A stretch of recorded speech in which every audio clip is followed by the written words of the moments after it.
एक शाम प्राची टीवी पर सीरियल देख रही होती है। तभी उसकी सास वहां आती है। अरे सीरियल में तो ऐसे मग्न है जैसे आज रात का खाना पड़ोसी आकर बनाएंगे। मुझे पता ही नहीं था आपने अपने बेटे की शादी पड़ोस में भी की हुई है। हैं? मतलब?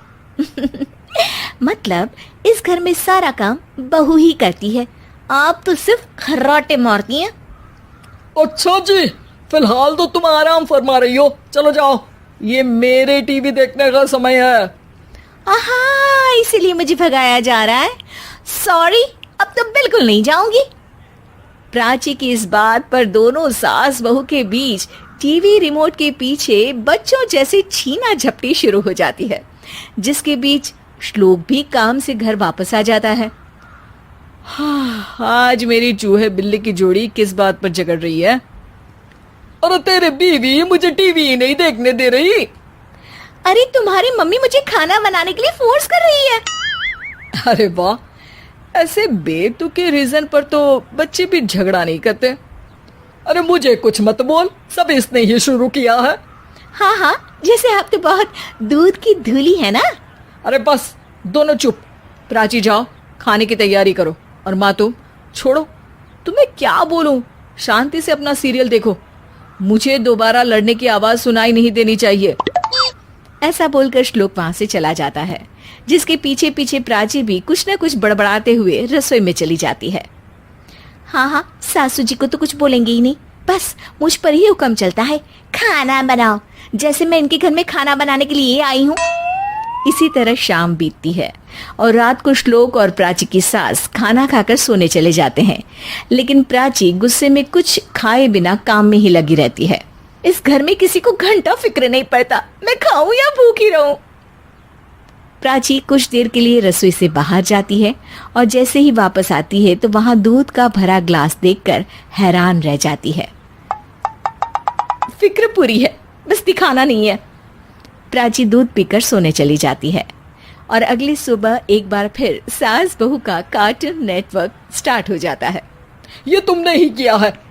अरे अजीब जबरदस्ती है, मैं बोल रही हूँ मैंने कुछ नहीं किया।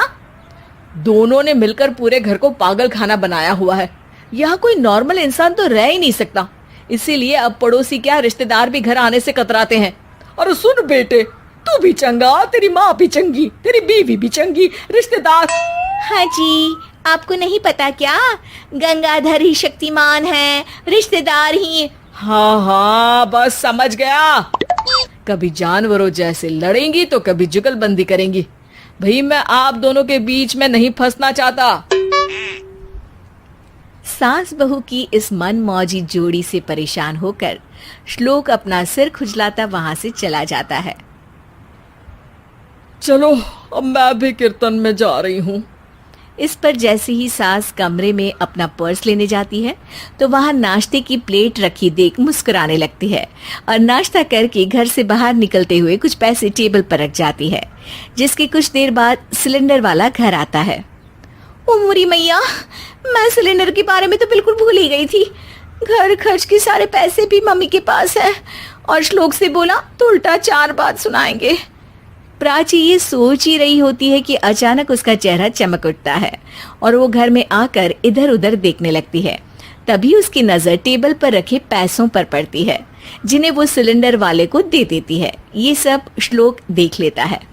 अच्छा बेटे, इतना बड़ा घोटाला, सबके सामने मैं तेरी दुश्मन और पीठ पीछे तेरी मेरी यारी। इस पर श्लोक एक प्लान बनाता है और शाम को सब एक साथ बैठे होने पर बोलने लगता है। माँ, तुम दोनों की बहुत लड़ाई होती है, इसलिए मैं सोच रहा हूँ कि प्राची को उसके घर छोड़ाऊं, इससे वो भी खुश रहेगी और तुम भी। अचानक श्लोक की ये बात सुनकर सास बहू शौक से उसकी तरफ देखती है। अरे ऐसे कैसे घर छोड़ाओगे, मुझे कहीं नहीं जाना। अरे तुमने बोला नहीं पर मैंने सुन लिया, तुम्हें मम्मी के साथ रहना अच्छा नहीं लगता, मुझे पता है। अरे वो अरे, जब बहू खुद कुछ काम बोले तो वो तुझे सुनता नहीं, और अब जो इसने बोला ही नहीं वो तू समझ गया। जब उसे नहीं जाना तो फिर जबरदस्ती क्यों कर रहा है? अच्छा, फिर आपको मौसी के घर छोड़ाता हूँ, बस अब आप दोनों एक घर में एक छत के नीचे नहीं रह सकती। मैं इस टॉम एंड जेरी की जोड़ी को और नहीं झेल सकता। है? ऐसे कैसे नहीं रह सकते? तुम्हें इतनी दिक्कत है तो तुम्हारा बोरिया बिस्तर पैक कर देती हूँ, लेकिन मम्मी जी कहीं नहीं जाएंगी।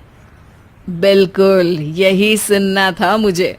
अगर दोनों में इतना ही प्यार है फिर हर वक्त ये लड़ाई का नाटक क्यों करती हो?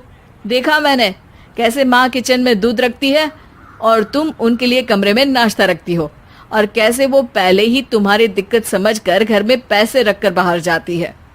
अरे भाई, इतना ड्रामा तो डेली सोप में भी नहीं होता जितना तुम दोनों ने इस घर में फैलाया हुआ है।